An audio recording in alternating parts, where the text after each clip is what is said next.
CRTs, cathode ray tubes. Those bulky and power-hungry screens that for the longest time ever were the necessary evil for any kind of entertainment. But also the kind of screens that a group of gamers seems to get in love with. And yes, my voice is deeper than normal when I've just woken up. But the only way for me to improve my skills in speaking English is to just get on with it already. But anyways, I'm old enough to remember CRTs being daily monitors for countless applications before the eventual takeover of LiDAR screen technologies. Yet in terms of retro gaming, many people who grew up with CRTs still seem to prefer the experience that this old-fashioned technology seems to offer. And here's what I think drives this common chase for CRT TVs. Let me introduce you to the persistence of vision.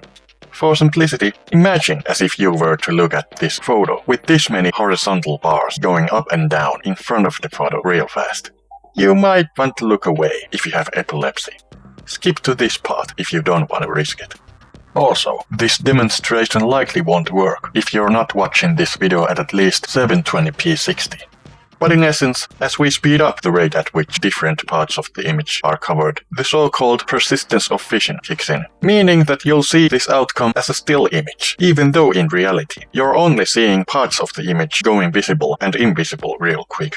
This is basically how CRTs work, though in practicality, the actual CRTs have like hundreds of horizontal black bars like these, alternating 60 or 50 times a second. So the potential flickering you might see is even less noticeable. But nevertheless, this innate flicker of CRTs is especially noticeable on the European models, where the horizontal bars alternate 50 times a second.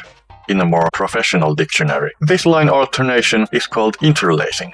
Interlacing the video image like this was both the way television programs were transmitted and the way that consumer-level CRT TV sets were built to show the image.